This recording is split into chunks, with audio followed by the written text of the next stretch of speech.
Yeah, with ayahuasca specifically, it's very healing. That was something that I really got to go back. It ripped me out of my current reality, took me back to my childhood, showed me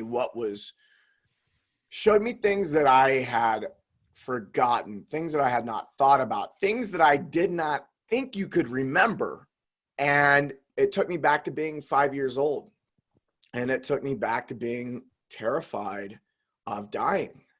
And really at an age of being in a church and being told like, hey, if you're not a good boy, or if you don't do these certain things, you die and you go to hell. And they describe hell. And I'm like, fuck, man, that's super traumatizing for a 5-year-old. Oh, shit. Welcome to the Worth the Fight podcast, where we bring you powerful conversations surrounding the sensible and therapeutic use of psychedelics and plant medicines towards healing trauma. I'll introduce you to guests who, through their own personal journey and transformation, tell the Worth the Fight story. I'm your host, Matt Simpson, author of Worth the Fight, Acting for a Better World, a guide to spirituality, psychedelic medicines, and overcoming trauma. Thank you for listening. Here we are, Worth the Fight podcast, number 32. Our next guest is Mike Bledsoe. Mike is a super inspired man doing wonderful work for our human family. He's the host of the Mike Bledsoe Show and the Strong Coach podcast. Mike served in the U.S. Navy. He's got a very strong grasp on how these psychedelic medicines, these misunderstood medicines, can be used to live healthy, happy, and strong lives. We share his personal experiences. We dive deep into ayahuasca and how that is a different healing experience than other psychedelic medicines. Mike has a very strong grasp on spiritual principle and just, how to live a healthy, happy, and strong life. He truly walks the talk and exemplifies strength. He coaches other coaches. So we talk about that towards the end of the episode, but he presents an exponential solution of engaging in a very strong manner the coaches that are really positively affecting their circles of influence. So I look at his work as an exponential solution and just a very vital, strong expression for our human family. It was an honor to have him on the show and to have this high vibe, spirited conversation. Yeah, we hit psychedelic medicines, we hit the COVID-19 fear virus, we hit all sorts of good stuff. And we are absolutely delighted to share with y'all. Without further ado, I give you our conversation with Mike Bledsoe. Thank you so much for listening. Mike, how have psychedelic medicines informed your path? I would say the medicines didn't inform me as much as it opened up doors for me. And so really showed me what was already there, where there were things in my mind that were really blocked in a way. And so I think a lot of times people can feel like, oh, the medicine is giving me the message. And I definitely get that experience. And then also hold the idea of this is really giving me, it's more of like a remembering. It's like, oh yeah, that was always there. I didn't have access to it. And so my first experience was with psilocybin mushrooms, and I had no idea how closed off to any other perspective than the one that I had been holding up until that point. And when I had my first psychedelic experience with mushrooms, How old were you? Sorry to cut you off. Just out of your curiosity. This was 2013. This is 2013. So this is 7 years ago. I'm 38. So I was 31. Same thing 7 years ago for me. 2013 was the year that I had that psilocybin experience.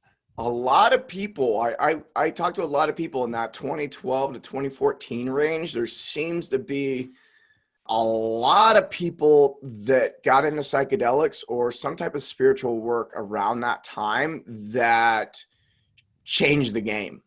And so it's cool to hear you say that, because just more and more confirmation around that. And definitely people were having these experiences before and since, but there seems to be a large group of people. And I think part of it might be the information that got out, was being disseminated through the internet or Sure. Who knows? These signals were making us feel safe and we're like, fuck it. Yeah. So mushrooms opened me up to understanding empathy where I had no empathy. I'm a military veteran. I grew up in a blue collar home, construction. I wouldn't say that it was a harsh environment growing up, but it was definitely I think overtly, like the parents were saying, it's okay to cry. It's okay to have feelings and all this stuff, but it wasn't demonstrated at a young age to where that is the way I would be. So I'm a 31-year-old man with very little empathy. I have mushrooms and I realized that, there was two things I got out of that experience, which was, I'm actually responsible for my entire life. Like everything that's happened up to this point, that was me. I created that. And I have the powerful realization. Huge realization because most people never get to the personal responsibility thing. And to me, it's one of the first steps that a human being can take into becoming an adult, which is taking responsibility for your, it's almost cliche, taking responsibility for your actions, but taking responsibility for everything in your life. Like nothing is anyone else's fault. There is something that you can do to change things and the way things are. So in that first experience was personal responsibility, moving out of victim, things are happening to me, to I am creating this. And then the other thing is that I really hit was empathy. And I realized that I really didn't listen to other people. I thought I was the smartest person in the room. And I just thought if people disagreed with me that they were dumb. And there was nothing to learn. So I was 31 years old. I lacked empathy. I had the inability to connect with people and all that. And through one single mushroom experience, I gained access to that. And I remember going to bed that night afraid that I was going to lose this empathy thing. And when I woke up the next day, it was still there. And I was really pleased, and days go by and it's still there. And it was something that I valued so much that I worked on it.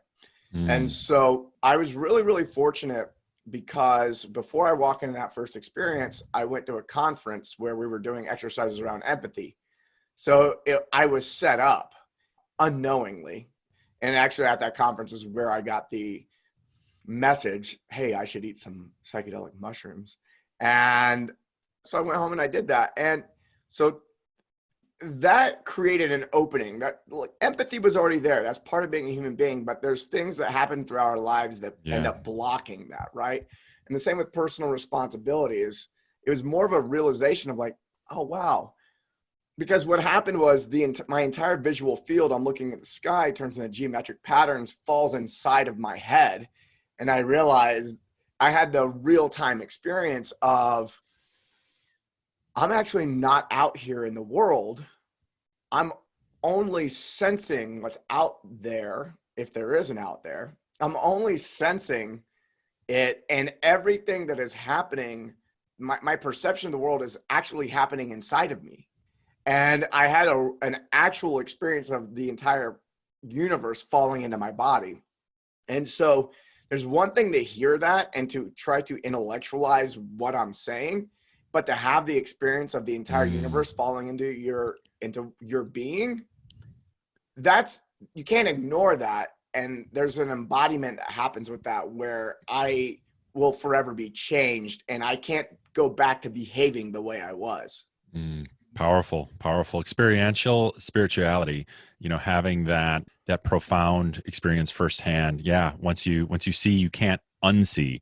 There's so much to unpack there. Thank you so much for sharing your experiences and yeah, it's interesting that we've had similar trajectories with the timeframes and psilocybin, being a first powerful, profound experience. You'd said something about the medicine opening these doorways. There was a lot that was blocking, and I know on my personal journey there was an immense amount of trauma that was blocking. Yeah. And I imagine that was a special opportunity, maybe something you didn't even forecast, of working through some trauma from the service time, from early years of childhood development. That usually these medicines will put those memories right in front of us, so we see what we pushed away, some of that, the ick or the discomfort or and so on. Yeah. My first mushroom experience, my first psychedelic experience, there was no trauma that was brought up. There was nothing from the past came up for me that I can recall. In fact, for me, and this is where all the medicines are different. And by the way, everybody's different. Yeah. And everyone interacts with the medicines differently. And it's wild, because my experience with mushrooms it's been much more future casting and like really realizing, like getting back to who I am and seeing what's possible moving forward has been my experience with mushrooms. And so, but working with other medicines, when I got to ayahuasca and Yahay, which are very similar medicines. Yahay, excuse my ignorance. I always thought that Yahay was another name for ayahuasca. Yeah, it depends on who you ask. So Okay. Most people will say it's just another name for ayahuasca. It's kind of like, I think if you're new to wine, you've never heard of wine before, and it's like, oh, I'm just drinking a red wine. It's like, oh, is it a Merlot or a Cabernet? Like, oh, it's just red wine. So I think it's more on that side. Okay. So like I've drank enough at this point where I go, yeah, I can tell the difference between the two, but the average person may not. My pinky's up. My palate. Clearly, yeah. That's a 2017 blend of ayahuasca.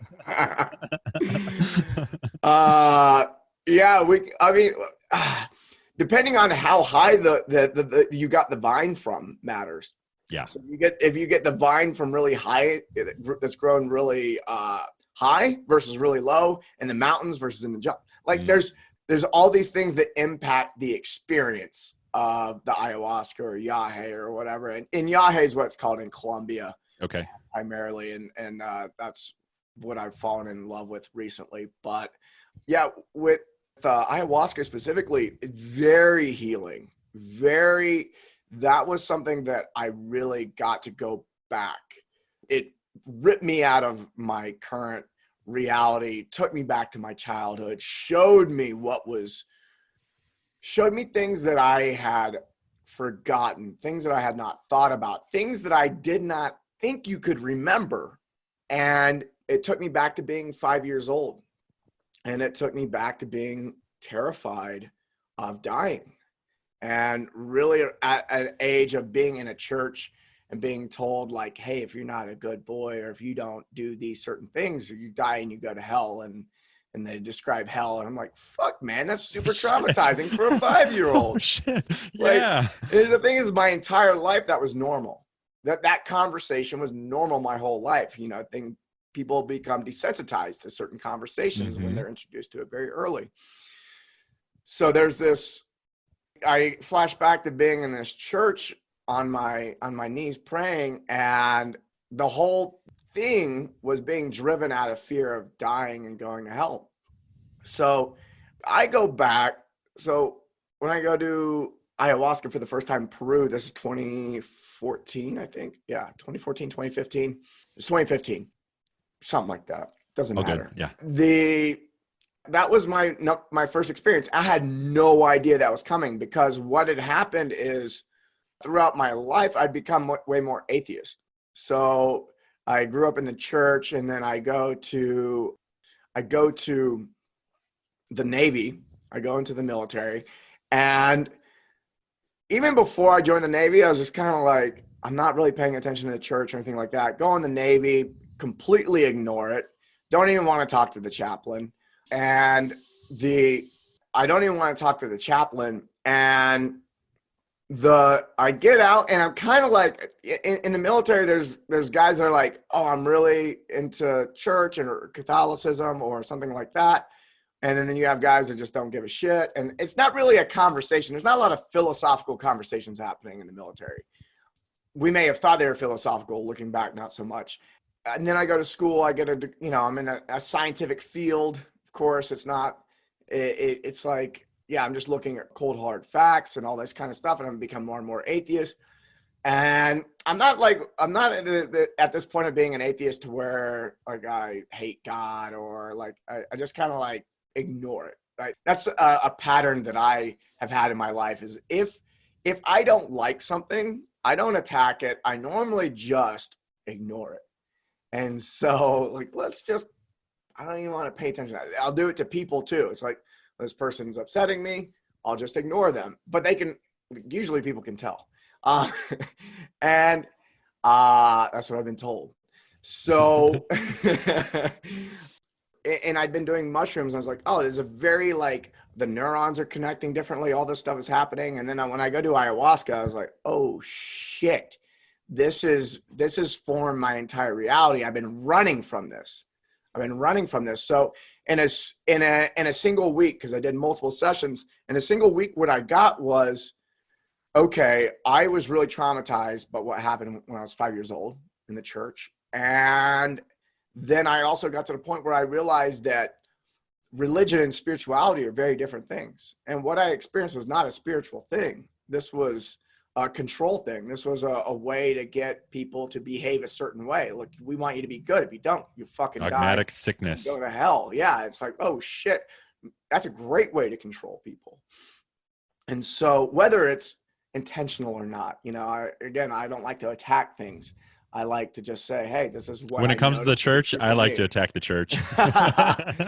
Well, here's the thing is the people in the church, I believe, not everybody, but majority of people think they're doing something good. Like this is, yeah, I'd agree. It's very, that stage of development is very necessary for people. Everyone needs to go through the stage of development of, these are the rules. I don't know why they're the rules, but I'm going to follow them anyway. The majority of our society operates in that way. And we as humans have to go through that stage in order to get to the stage of, oh, I have independence. I am my own person. There are things I want to accomplish.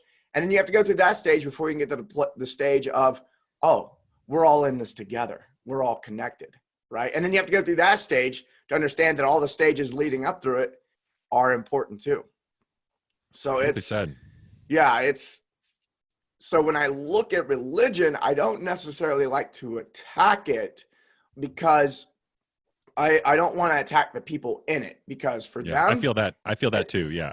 I never take personal shots. I like to attack paradigms of belief and to point out where things are going wrong. And a central part of the Worth the Fight messaging is this unchecked child sex abuse that the Catholic Church perpetuates, I believe, to be at root for a high majority of the war and conflict we see here on Earth. Yeah, it's crazy. It's crazy. I was just talking to somebody. I don't know if you knew Matt Belair. I had him on the show, number 23. Nice. I had him on yesterday, and I've been on his show a couple times. And one of the things we got into is rewind 10, 15 years ago, and you'd say, oh, the Catholic Church, there's mass pedophilia going on. Everyone would be like, oh, hell no. No way that's real. Like conspiracy theory, this and that. Conspiracy fact now. And now we're going, holy shit, man. Like no one wants to send their kids to a Catholic school. and everyone's on the freaking out. But then you start bringing up pedophilia in regard to the politicians, and people are like, nah, conspiracy. I'm like, we just fucking went through this, people. Pay attention. I'm not saying I know. I'm just saying, like, let's ask, like you're saying, let's ask some better questions. And that's the best way to get through the door is like, if someone gets mad at you for asking a question, then something's up. You can tell that they're closed off to any type of inquiry. And inquiry is necessary for us to become more accurate in how we're perceiving the world.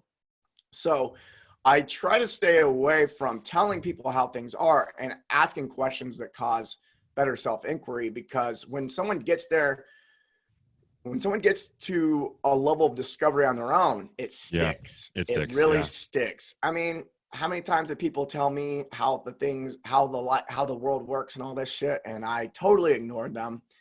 But when I started discovering it on my own, it stuck. And that actually came to me in a psychedelic journey. In my office at my house, I got into using, I had such a profound mushroom experience that I kept on trying to recreate it in a way. And this is before there was, too much. I couldn't find any information that was that helpful. But I wrote on I had covered all the walls in my office with chalkboard paint. And one wall right in front of my desk said discovery, let them have it. And that's when I really shifted all my coaching to be more around leading people through their own sense of discovery. Because what I recognized is anytime I was trying to show people what it is that I had learned, I was failing. And I realized, everybody has their own path. Everybody has. And if I don't honor that other people have their own path, then it creates frustration in me. And, they're not progressing fast enough, or they don't understand this the way I understand it. It's like, doesn't matter. They're on their own path. Like this is how things work. So why get bent out of shape about it? Yeah. And paradoxically, I think it's that piece that will allow you to serve as a mirror, so they can see for themselves. And yeah, you're dropping a lot of high vibe spiritual insight. I really value, so much that we've covered. And, I want to talk about the mechanism of ayahuasca, what makes it different than other psychedelics. And also, if we could, get to that, we talked about in the pre-call, this psychedelics and our physical bodies. I really admire your strong expression and how you exemplify strength. You got a big S behind you, and you're walking the talk. And also, I'd love to tie in your coaching as well too. We'll get to that towards the end of the call. Sure. And it's so interesting. I like to remind people that I was physically big and big. I'm a small guy, but I was physically big and strong before I got into all of this stuff. So I posted a video the other day from I think it was 2014, around the time this was about a year after I had my big, I was squatting 410 pounds for 5 reps. The bar is like, bending as I squat. And I only point that out is because a lot of people who are in the spiritual field, yoga or psychedelics, or Wim Hof, Wim Hof, a lot of people come to me and they go, man, how do I have a physique like you? How to be strong like you? And I go, I have to remind people, like, man, I spent my entire life building this body. And when I got into more of the healing arts, I realized that I had completely taken my body in the wrong direction. And I was destroying it. And it all ended with a few surgeries to repair some hernias and that I had developed because I was just not listening to my body and pushing through. And so I've really spent a lot of time healing it. And I was a big, strong guy. And now I was pretty athletic. And so now what's happened is I've become less big, but I like to be athletic, and I like to move, and I like to really pay attention to things like breath. And I'm developing my body from the inside out, and I'm really tuned into what's happening in there. And I'm able to make change and identify progress that might just be like, oh, this rib moves a little better now. That's progress. Whereas the progress I used to measure was how much can I squat and what do I weigh on the scale? These are different things. One is very outside of myself. One is inside of myself. But I like to point that out because a lot of people are like, oh, if I start doing exactly what Mike's doing right now, I'm going to look and be strong like him. I'm like, Well, I don't advise you to do what I did, which is, compete in CrossFit and weightlifting for a long time. But I do recommend doing what I do now. And it's going to take years to develop whatever it is. And the reason is because, so we can get into the ayahuasca and how this all works together is, man, how do I approach this first? I'm like thinking about different points to approach this topic, but the nervous system informs the endocrine system what to do, your hormones. So endocrine system being the hormonal system. I say endocrine because that hormones are usually identified as these signalers in the body, and then neurotransmitters are in the brain, but they all fall under the endocrine system, right? Let's call them all hormones. So if you really push your nervous system hard, then it signals to the body to produce testosterone, growth hormone, all this stuff. The glands and organs are creating these hormones in the body. And we all know that if you put more hormones, say testosterone, into the body, the musculoskeletal system, the muscles and bones, which is what most people are noticing when they think about health, they grow, right? And so they'll get bigger and stronger. And so the things that can change the most quickly is the nervous system. The nervous system can change really, really fast. I can down regulate, I can up regulate. If I pick something up heavy, my entire nervous system fires really hard. And that's what causes the signal to say, hey, we need to up some testosterone because we're doing a lot of work. And so the nervous system changes from moment to moment. Boom, boom, boom, boom, boom. The endocrine system, the hormonal system, it changes from minute to minute, hour to hour. We look at the hormones throughout the day. They're going up and down. We can think about circadian rhythm. When we think about this, light impacts, of course, light is coming in through the nervous system, the sensory system, and then it dictates, it's sunny out, less melatonin, let's pump out a little bit of cortisol, let's wake up. The sun went down, I'm going to produce melatonin, which is going to help me get sleepy, go to sleep, all this stuff. So everything from is the sun up to did I squat 5 sets of 5 on back squat is telling my body to produce different hormones, which is then going to have an impact on the musculoskeletal system. And anybody who's exercised before knows that it takes a long time to see the changes in the body. It's like, oh shit, my pecs are doing this, my abs are doing this, my arms, my legs, months and months and months of work to see these changes. But what precedes all these changes was the hormones, and the organs and glands, they precede musculoskeletal system, and then the nervous system precedes what's happening with the organs and glands. And so what's really cool about when we start talking about psychedelics and ayahuasca specifically is psychedelics primarily, including ayahuasca and other things, really impact the nervous system. I think it's common knowledge at this point that it improves neuroplasticity, the ability to unlearn and learn new behaviors, new ways of thinking, all these things very quickly, even unlearn things that were traumatic, right? So trauma creates learning. I don't want to experience this feeling again. I had this experience when I was 5. I don't want to feel like this anymore, so I'm going to avoid it. Like what I did in the military. It's like, I'm going to be like atheist, but I'm not going to think about it. I'm just going to suppress this feeling of like, oh, fuck, if I die, I'm going to go to hell. What ends up happening is all psychedelics impact the nervous system. And then from there will impact the organs and glands, the hormones you produce, and then that will impact the musculoskeletal system. So over time, psychedelic use, if used for the intention of improving physical health, or even if you don't, it's going to improve, because it's going to, usually most people in our society are highly upregulated and have too much cortisol. The hormones are thrown off and people are it's just stressed out. And so what we do is we start rewiring the brain, we start rewiring the nervous system, which changes how the organs and glands function. And we'll see physical changes, but it can take time. So what I remind people of is you may have had some type of realization in your mind or even emotionally, the emotional body, but it's going to take some time for the body to catch up. It's going to take I always tell people 60 to 90 days.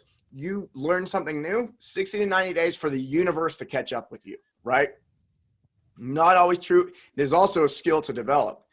Is it going to take 60 to 90 days for the beginner? Yes, if they put a lot of intention into it. We learn how to integrate really well, week, 2 week, 3 weeks, really fast. Boom, boom, boom. And so all psychedelics can help improve the body. Now, what ends up happening with ayahuasca that I really like is it's impacting more than just, it's impacting the nervous system, but there's a lot of things going on that I don't know. I can talk about my own personal experience and a little bit of research that I've done, but it is impacting the gut heavily. And it's also impacting the fascia. And so there's theories that the memories are actually stored in the fascia, that the emotions are stored in the fascia. And the fascia is if you've ever hunted and killed an animal, it's the silver lining that goes around the muscles. So the fascia connects the entire body. It connects all the organs to the muscles, and it encapsulates the muscles, and it carries information. And it's fascia that gets tight. If you can't touch your toes, it's a fascia issue, right? So what I've experienced with ayahuasca is that the tension in my fascia that might be causing me to be hunched over a little bit, it might be impacting my gut in some way, my pelvis.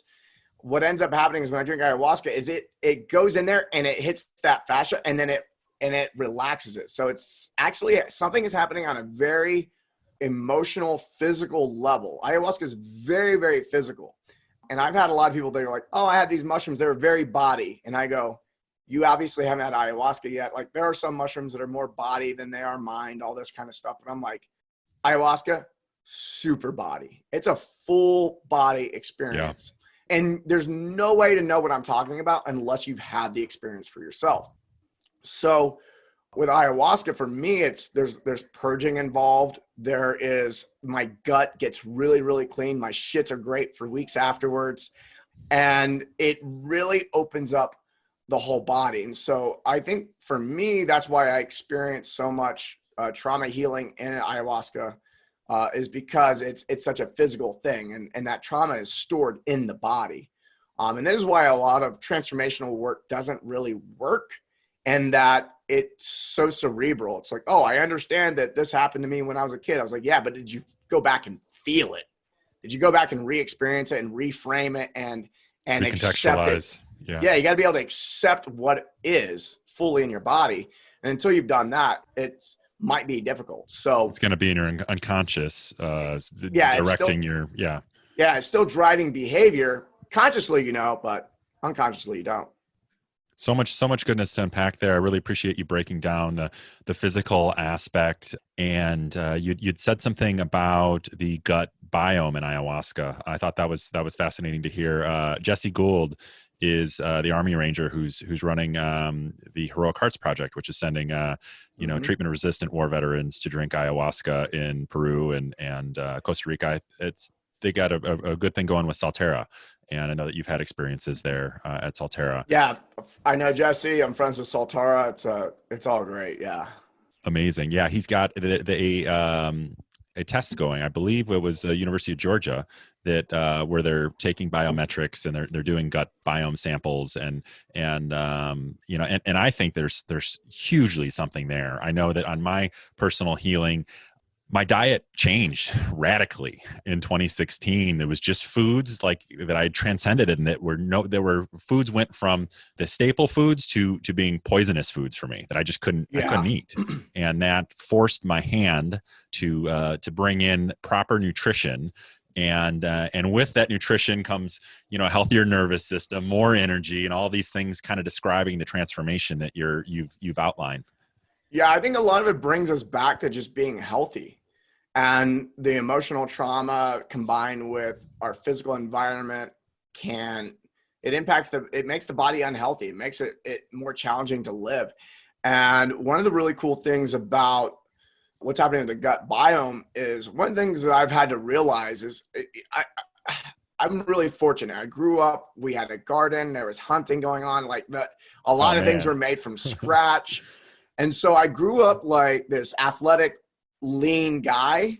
And I was like, why can't people get their shit together?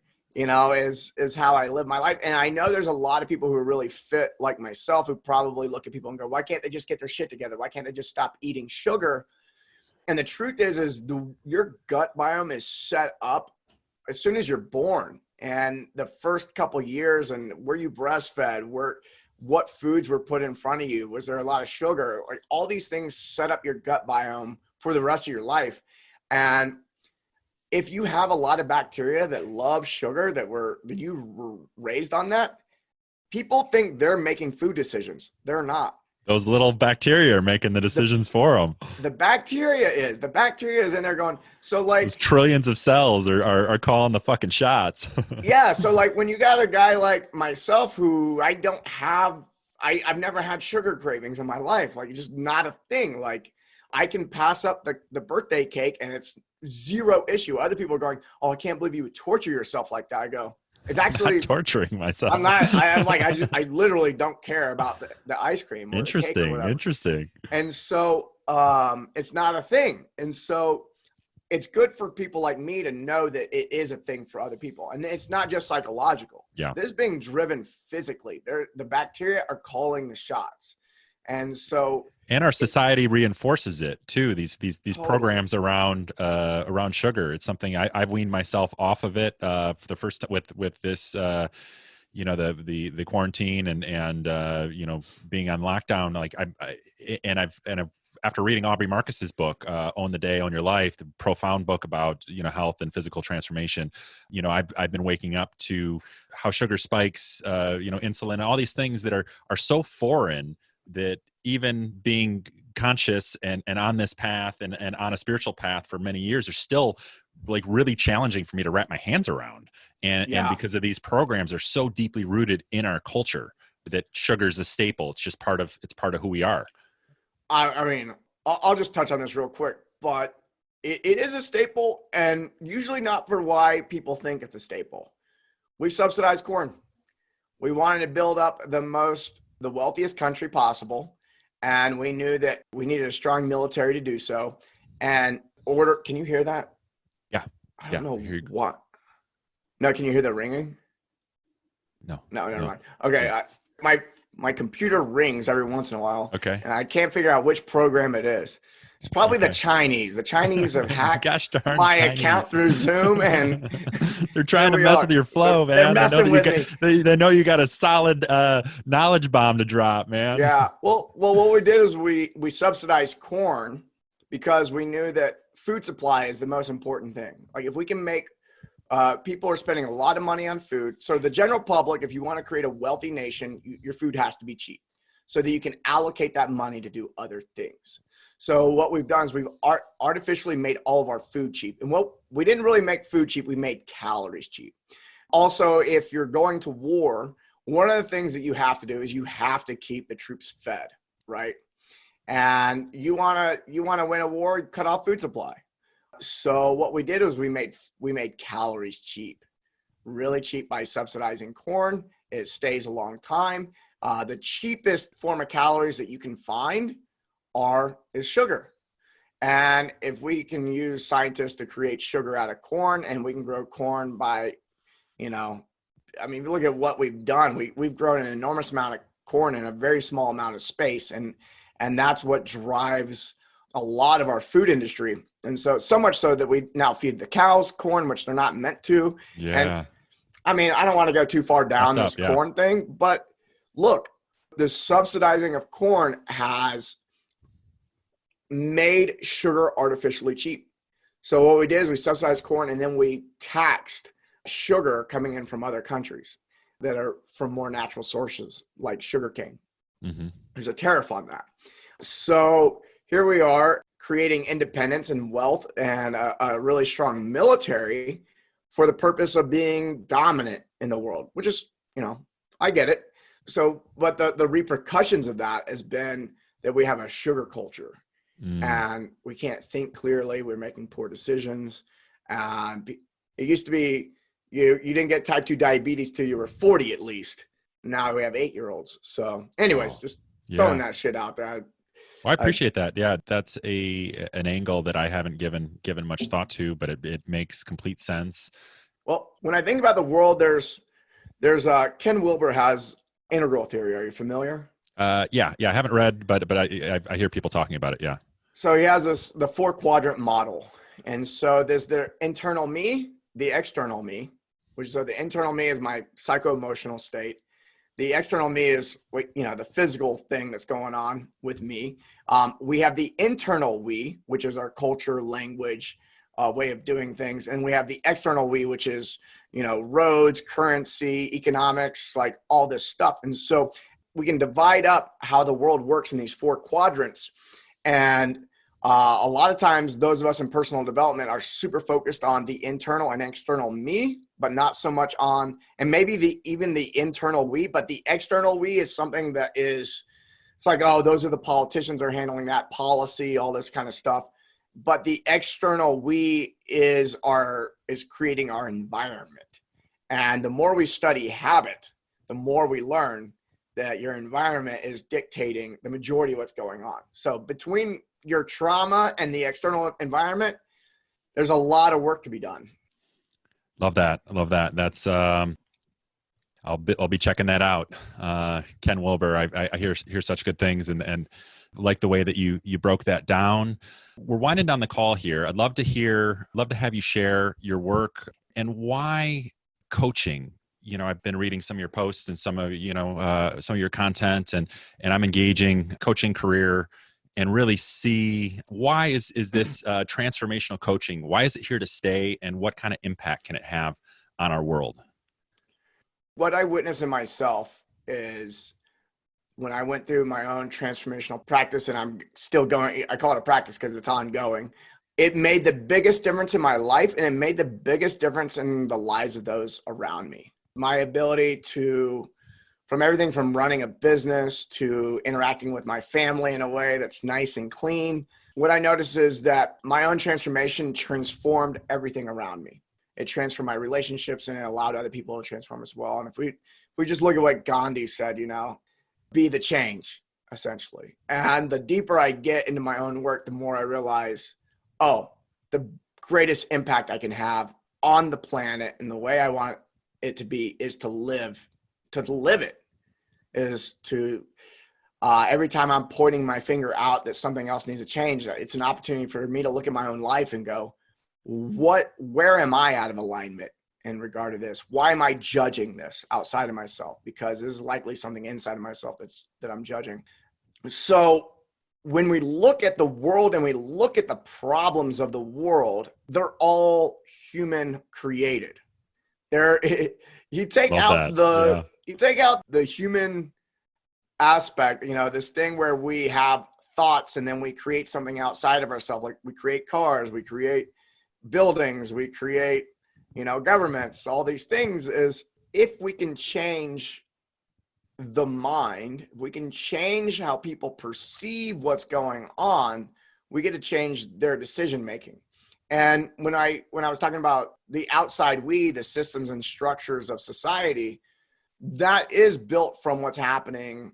Somebody's in charge of making these decisions and likely not able to consider more and raise their awareness. So what's happening in the transformational work that I get really excited about is we can expand people's awareness and expand their consciousness. And I think about these as two different things.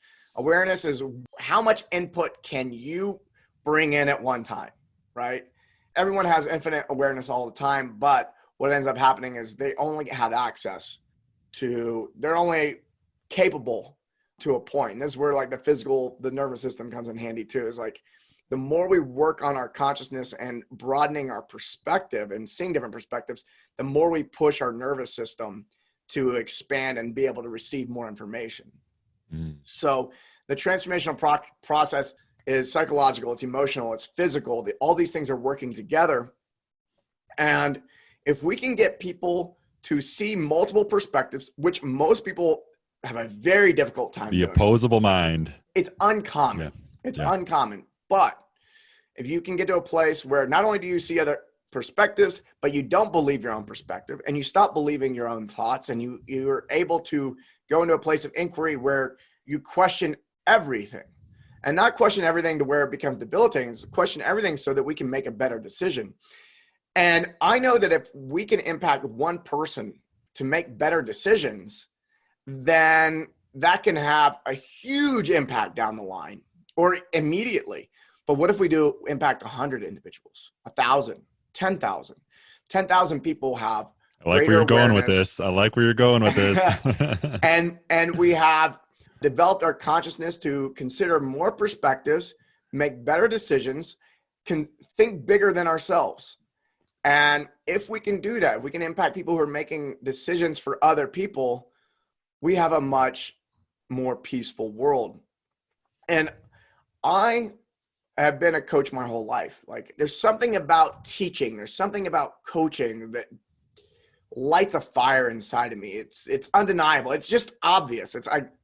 I can't do anything else. I wouldn't want to do anything else. And it doesn't matter what it pays.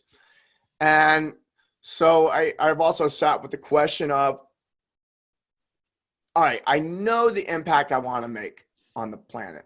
Now, I'm sitting here and I go, what game do I want to play? Do I want to play a game where I make money and play a game where I have fun? Yeah, I've already done that. All right, well, that was cool. It's like, okay, I've got this life. What am I going to do with this life? It's like, let's fucking go all the way. Have you ever read Jonathan Livingston Seagull by Richard Bach? I haven't, no. Okay. So it's about this seagull who wants to be the fastest flying bird, right? He wants to, and it just doesn't make any sense because seagulls live on the beach and eat trash. And so he's an outcast because he's out there over the ocean trying to fly as fast as he can. And it's like, why are you doing that? All the other seagulls are like, dude, why can't you just be like the rest of us? He's like, because I just got to see how fast I can go. Like, what? I mean, you could live that life or you could live this life. And so I look at it and I go, I can live any life I want. I really can create anything I want. Let's have fun with this. Let's see how big of an impact we can have. Let's really go after it. And so I coach coaches. So I go, okay, if I can teach a coach how to do the things that I know even better than me, which happens a lot now, thank God, is then they can go make that impact too. So for me, I've gotten into the world of coaching coaches who are working with clients. So their lives are being transformed by going through our processes, and then they get to turn around and use it with their clients. So if I can impact 10,000 coaches and each one of those coaches impact another 10,000. Exponential solution right there. What happens? And in our entire approach, one of the things that we teach early on is we're here to solve problems. Even if the problems aren't real, the problem is usually a perception or how someone's managing it, but that's what we're here for. So on paper, when we're talking to people, we're here to solve problems. And then what we do is we start unwinding the mind that's creating the problem. And if we can continue to do that, well, you see what happens. So it's a healing process through community. So much goodness. Mike, this call has been amazing, and you've exemplified and you embody the worth the fight mission and message of hope and healing. You truly do. A war veteran who has done the work and is leading by example and is being the change. I've been vocal these last few years about calling for a love revolution and rallying around our war veterans, those that know honor, integrity, and courage when a time that our leadership is struggling to play nice on the left and the right. And our war veterans, they know leadership and they know discipline, and they just need medicines that work. And, we've got, psilocybin assisted therapy and MDMA assisted therapy have been fast tracked by our federal government in phase 3 clinical trials labeled breakthrough therapies. And it's just time that we wake up as a people and realize that this is a rallying point, healing the hearts and minds, a love-based solution, something that we can all agree on. I'm just wowed and proud of your expression, and, I'm blown away by, again, just how much you embody the worth the fight message. Thank you. I appreciate that. Thank you for having me. Yeah, yeah. This has been an absolute joy and privilege, and wonderful to connect with you. And thank you for sharing your gifts. And for anybody thinking about working with you, feels like a really, really strong fit that you're putting out and your messaging. And yeah, keep up the great work. And I can't wait to connect with you again. And thank you again for sharing your time. Thank you. This has been Matt Simpson of the Worth the Fight podcast. Thank you so much for listening. You can learn more about our mission of hope and healing at worththefightbook.org. Please rate, review, and share this episode. Please help us expand our circle of influence and get these vital conversations out to our human family. Also, if you are in a financial position to support the show, you can help us push forward these conversations with monthly donations on Patreon. This podcast is a tremendous amount of work for me, and I have stellar guests in the queue. Please help if you can. Thank you for listening to this programming. Much love, y'all. Peace.